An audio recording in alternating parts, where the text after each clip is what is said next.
Hey, it's me here doing another video, just talking about a few random things really. I didn't get to see Destination X. Hopefully I'll catch a few matches of it over the weekend or next week or something. I'm quite intrigued to see Pete Williams and Jay Lethal and the three-way tag match and the three-way women's match.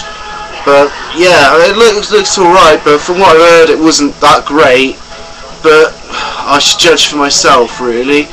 I did see ROH Rising Above, and I thought this was a big improvement on Undeniable. Austin Aries and Nigel McGuinness was a class match, total class. That knock he takes into that guardrail, and that McGuinness takes from Austin Aries' Suicide Eyes, that looks nasty. It's like his whole eyebrow gets gashed pretty much, and it's just a bit, oh shit man. Yeah, but I thought, I don't know, the tag scramble was fun. The women's match was pretty good. Good to see them actual wrestle. I thought Claudio Castagnoli and Chris Hero should have been longer, and over the last few pay-per-views there's been some build-up of a grudge or a feud between the two, and I think if Ring of Honor do have a core pay-per-view audience, it should have been rewarded with a longer match. But I think overall it did a good job, and the Briscoes and Remorse Corps had solid match, as couldn't be expected. My opinion wasn't the best that I've seen out of either of them lot, but it was still a very good solid match, and that's what you can ask for. So yeah, Rising Above is definitely worth watching. But I think my gripe with Ring of Honor at the moment is their pay-per-view should be 3 hours, and obviously they should. I'd love it if they could do it live, but it costs money, and maybe they could tape it more before the air date, but they have a system going, and it was good. I enjoyed it. Yeah, it was quite a good pay-per-view. Yeah, well, I was on YouTube a few days ago, and there's some big news coming from the WWE happened. Jeff Hardy got suspended for 60 days due to violation of the wellness policy. I don't know if I'm too surprised with it being Jeff Hardy. I just think it's a real big shame, that's all, because in the past few months he has proven himself, or has looked like someone that could be a viable contender for the world title and maybe even win it.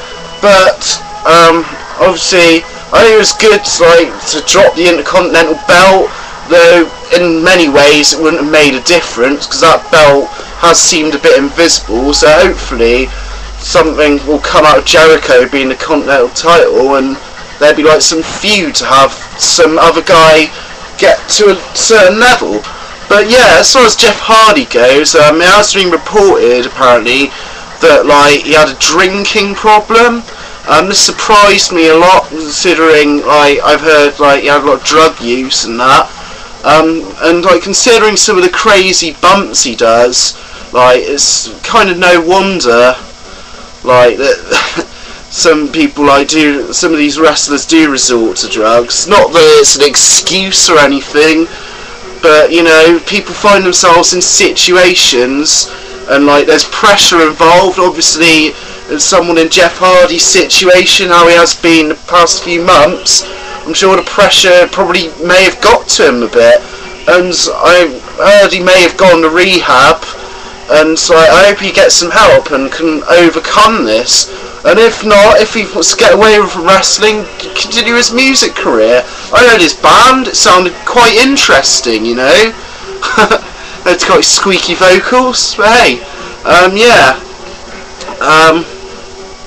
Hopefully Jeff Hardy can overcome this. I mean, look at William Regal, he'd been to drug rehab, come back out, general manager of Raw. But obviously he offended last. Oh, it's weird how this wellness policy works. But yeah, anyway, I hope Jeff Hardy can overcome it and get to the same place again. As for the Money in the Bank match, this like he was a dead cert pretty much to win it, but now he's not in it. Who's gonna win it now? I think the obvious one would be Kennedy, but Kennedy's hasn't been made to look that great. It's like all the good work Shawn Michaels did with him has been a bit undone, like easily tapping out to Ric Flair and John Cena and looking like Finley's little bitch on Monday Night Raw, to be quite frank. And I don't know whether they could build him up again. I mean, personally, I'd like to see CM Punk or Shelton Benjamin win, and like just choose whatever title to go for. I think that would be good to like elevate one of them, but I don't think it's going to happen. I think another good thing would be if Matt Hardy was a surprise entrance and won, and that would be excellent. I think that would like get a huge reaction from the fans and stuff. But yeah, let's go. Very interesting. I enjoyed ECW this week. The hardcore match, tag match was good. I hope something good comes out of that. It'd be nice to see something on pay-per-view, but I'm sure they'll all be in the Battle Royal or whatever. And yeah, that was cool. I'm going to divert your attention to something I brought this week, which is the Wrestlecrap Book of Lists. If any of you like so-called smart marks or anyone that like takes wrestling too seriously should have a look at like Wrestlecrap.com, and like, because it will restore your interest in wrestling and like make you realise that wrestling shouldn't always be taken so seriously and with such an anal approach. Okay, I mean, wrestling is there to be enjoyed, and like the fact it like just shows lots of gimmicks that are like bad and that, but it makes you laugh. They managed to make you laugh. If you found something like to be a bit of a drag, like a bad gimmick, I mean, I just open this now, yeah, and it says like 6 wrestlers with jobs you'd never expect. Number 5, Mick Foley, sports announcer. Barry Darso, Smash, Demolition, photocopier at large. That was a gimmick. Victoria, pizza maker. Oh my god. Nikolai Volkov, would-be politician. See, they make lists out of stuff to do with wrestling. I think it's very good, and Wrestlecrap has certainly got me more interested in wrestling over the past year and a half, and it's kept it there for me. The forums are good as well, a wide range of topics. I'm often frequent them. So yeah, I also got a Roddy Piper story. I'm not a big fan of him, but I like his work. I found this very interesting thus far. I got it for a cheap price too. And I saw this in Virgin, Free PW, Recipe for Disaster.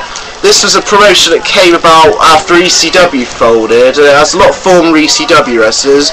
There's Terry Funk against Sabu, a Pitbull versus Rayham versus Zaya, Loki versus Homicide, I'm looking forward to watching. There's Matt Striker on here, Balls Mahoney.